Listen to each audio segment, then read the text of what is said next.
Hey you guys, welcome to another episode of the How to Stop Craving podcast. So last time we learned about true physical hunger and we learned about the hunger scale. If you don't know what that means, it's very important that you look back on that before I go into cravings. Because here's the deal with cravings. A craving is defined as a powerful desire for food. But this isn't in the sense of hunger. So you have to first distinguish that. You have to know what true physical hunger looks like for you. So go ahead and look at my video by checking out my show notes today. But if you've already done that, and if you know what true physical hunger looks like for you, keep watching. So a craving, if you look this up in Google or in the dictionary, is often defined as a powerful desire for food. But what I want to offer you guys in today's episode is that a craving is more than just wanting food. And I mean, that's the bare definition of it, but there's actually much more to just wanting food than it seems. Because the way that I look at a craving is actually a definition that I heard from an author named James Clear, who wrote Atomic Habits. And so this is what he said. He said, what you crave is not the habit itself, but the change in state it delivers. So that was from James Clear, who wrote Atomic Habits. And when I heard that definition, it just totally hit the nail on the head. That's a saying. But it's so true. We are not actually craving food because we desire the food. Okay, hear me out on this one. We don't desire food for the food itself. We desire food for the change in state that we believe the food will give us. I was actually just talking to someone about this where she said that she was afraid that if she didn't have sugar and flour anymore, she wouldn't have this feeling that she wanted to feel, and she'd be afraid to lose that. Like if she didn't want it anymore and if she ate sugar and flour and she felt sick, she was afraid to lose the feeling that sugar and flour gave her. Now that's really interesting, right? Like when we think that certain foods will give us this change in state that we're desiring. I know this sounds kind of woo-woo and kind of out there, but just stay with me for a second. I want you to think about a time that you had a craving for some kind of food. And it could be anything. It could be something as simple as just going to the refrigerator when you weren't hungry. Again, when you weren't physically hungry, but you went to the refrigerator anyway. And it was like the end of the day, it was after your work, you went to the refrigerator, and what did you eat? Maybe you got some pizza that was left over and a beer. Maybe you have some leftover cake. But the thing is, why did you grab that when you weren't actually physically hungry? Think about that for a second. If you were actually eating food just for fueling your body, just for the sake of being full and for energizing your body, cravings wouldn't really be a problem for most people. But the reason why a lot of us crave is because we want to feel differently.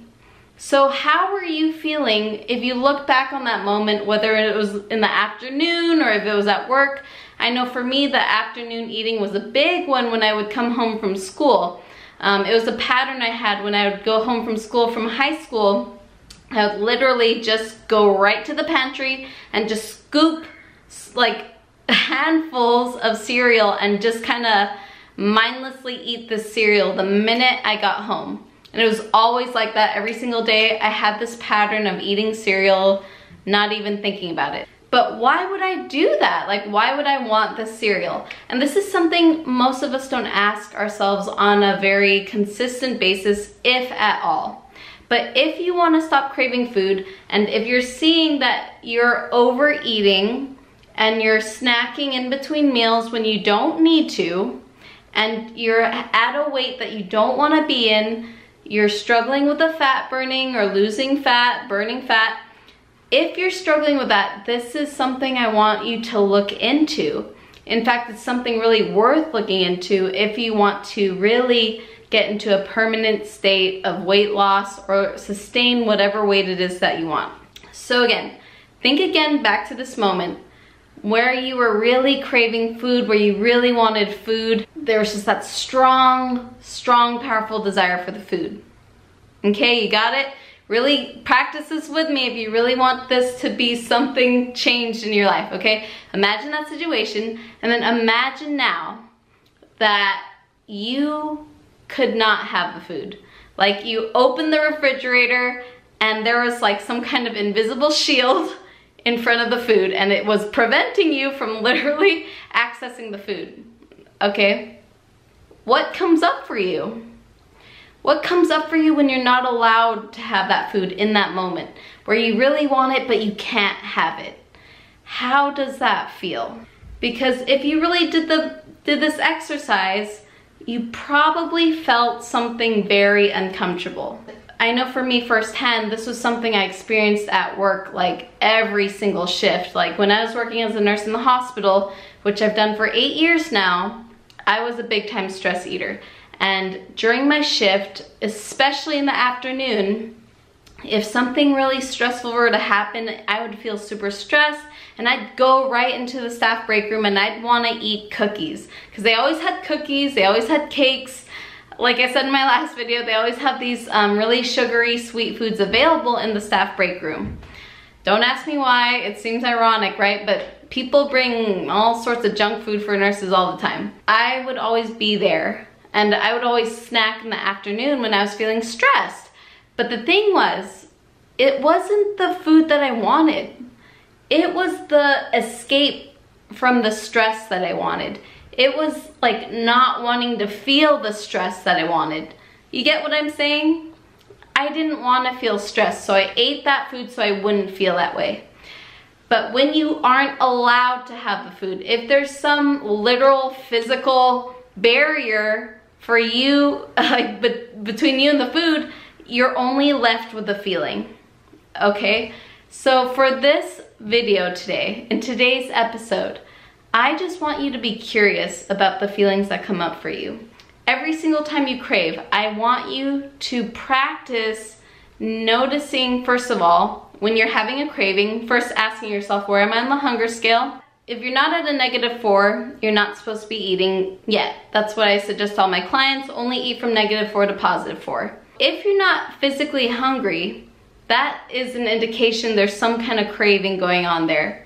Okay, so the next time you have a craving, the next time you really notice that it's not physical hunger, this is my challenge for all of you guys watching this. So I want you to, first of all, take a pause. Just notice that you're wanting this food. Notice the thought in your head that's saying, hey, you know, like the refrigerator sounds really good right now, or those, the popcorn sounds really good right now, or the almonds sound really good right now. Notice those thoughts coming up for you that indicate that you're wanting food, okay? And then just be disciplined with yourself and have this mindfulness and just pause. Like literally don't grab for the food, just notice what's going on in your body for about, like I would recommend at least 5 minutes, okay? Pause for 5 minutes, notice what's coming up for you when you don't have the food. What does that feel like? Is it a feeling of boredom? Is it a feeling of anxiety? Is it a feeling of stress? Is it a feeling of exhaustion, of hunger? What feeling are you noticing when you don't have the food?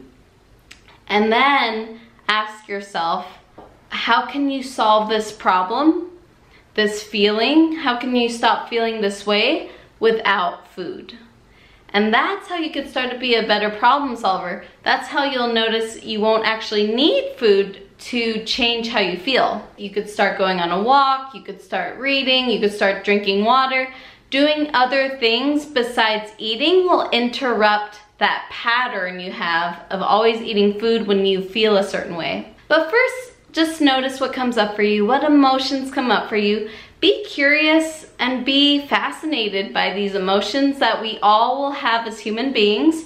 And as human beings, we're meant to feel differently. We're meant to feel positive and negative emotions 50% of the time. If we feel happy half of the time, we're going to feel sad half of the time. All right, and just be curious, just be willing to experience that and see what that's like for you without the food. All right, you guys, so I hope this was helpful. I hope this gave you some insight into why we crave, because it's honestly not the food that we want. It's not the food that's the problem here. It's the state that we want to change. It's our feeling that we want to change. So notice that about yourself and let me know in the comments below how that exercise was like for you. And if you're interested on one-on-one coaching with me, check out the description below and I'd be happy to offer you a free consultation. I am here to support you in your low-carb journey. Thank you guys so much for watching my video. Please subscribe to me for other videos coming up. And I can't wait to see you in the next episode of the How to Stop Craving podcast.